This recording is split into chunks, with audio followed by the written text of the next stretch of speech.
Good Monday morning. Welcome to the Olson Advantage. I'm Dave Olson, the Olson Properties Team. We're going to do a series of 3 separate videos. They may not all come out in succession, but you can always go to our YouTube channel to find them. You can look by Olson Advantage or Phoenix, Scottsdale, Arizona Living, either one. Today we're going to talk about the state of things. The second one will be the economy versus your economy. And lastly, we'll talk about how do you fix your own individual economy. I'd like to start with an expression. We all probably heard it. Ignorance is bliss. Well, I think that's wrong. No, it isn't. Ignorance is costly, if you ask me. What we have to do going forward based on, what we have in place is we need to all avoid being vulnerable. Become informed. Vulnerability by definition means susceptible to physical, emotional, financial attack or harm. A person in need of special care and support. That can't be you. You can't be vulnerable. You have to make yourself durable and resilient. So we're going to start off with the good news, okay? The stock market, the Dow, the S&P 500, the NASDAQ are all near record highs. Hopefully all of you are benefiting from that. Cryptocurrency, whether you believe in it or not, it too is near all-time highs. Unemployment, record lows in almost every city across the country. There are some pockets, obviously, that are struggling, but for the most part, unemployment is extremely low. The bad part of that, there's also 7 million people that just don't want to work. Inflation is reducing. It's probably going to be an issue going forward because we've printed so much money. We'll talk a lot more about that. Interest rates have normalized. Are they ever going to get down into the 2s or low 3s?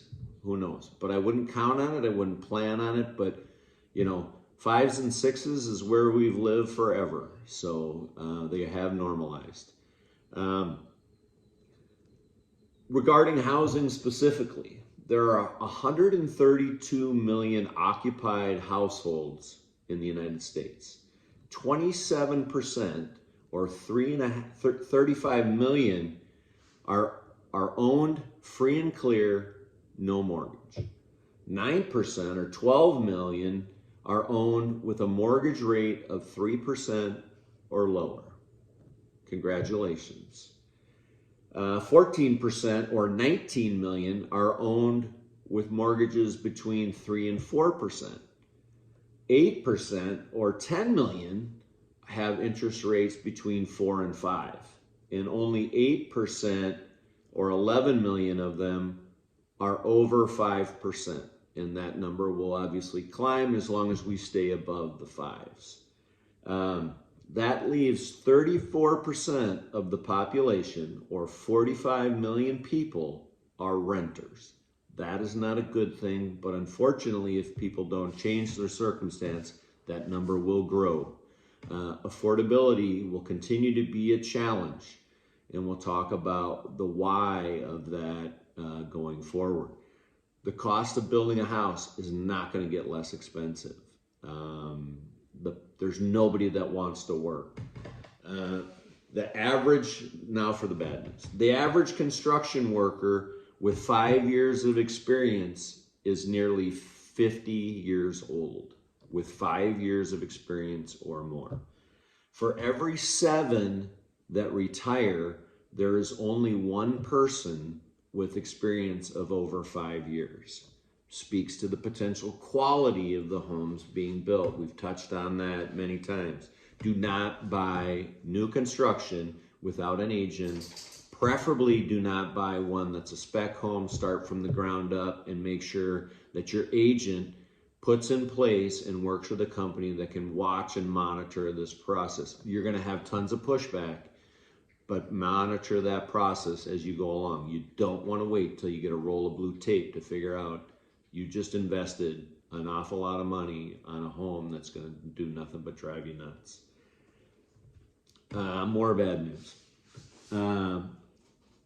In the mid-70s, we had 3 workers for every 1 person on Social Security benefits.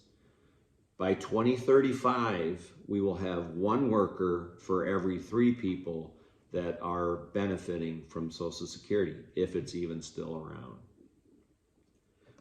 We're at debt levels we've never seen before. But unfortunately, people are living longer, not significantly longer as a whole, but far more people are living longer. We have less people in manufacturing and high-risk jobs. So in aggregate, the overall population on average is growing older. The top line is not necessarily going up significantly. COVID put a hit on that. Enough about COVID. Human longevity is greater. People in their 50s are doing things that people used to do in their 30s. The average marathoner was 28 years old in the 70s. Today, that person is 42 years old. People are living longer. They're being far more active and far more healthy.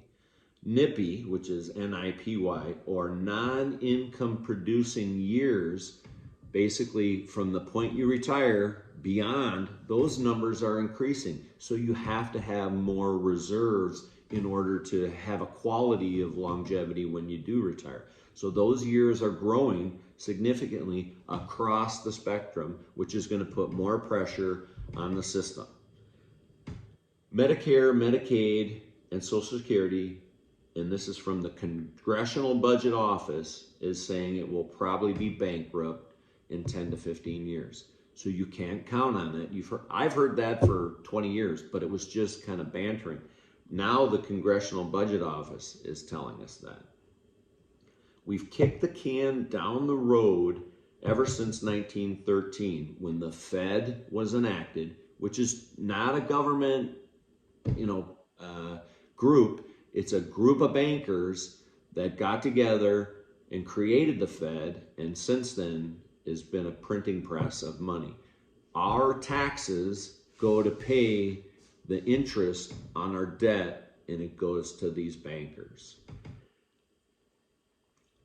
We are at 130% debt to GDP, and we're skyrocketing to 200% debt. 40% of the money in circulation currently, 40% of the money in circulation currently has been printed in the last 2 years. That is theft. Your dollar from 1913, when they enacted the Fed, to today is worth 1 cent. It's theft. So what can we do as individuals? We're going to talk more about that in our next episode. This is not meant to scare you or frighten you. It's meant to inform you and know that you personally can only do so much about the macro economy. You can vote. Now, 80% of people have said they're not willing to vote for somebody that will probably do what's necessary, which is slash spending and raise taxes. Either we do the work and we feel the pain, we kick the can down the road and give it to somebody else, or the entire economy will collapse. One of the two. No economy in the history of the world has ever survived the amount of debt that we currently have. We have to do something about it. We'll either collapse or we'll kick it down the road for a period of time, but it's going to happen. Hopefully you found this information not too scary. Hopefully you found it useful. If you ever have a question, know that you can always text the word answers to 59559, or text or call me directly at 623-570-4464. I look forward to seeing you on the solutions. Have a great day. Thanks so much.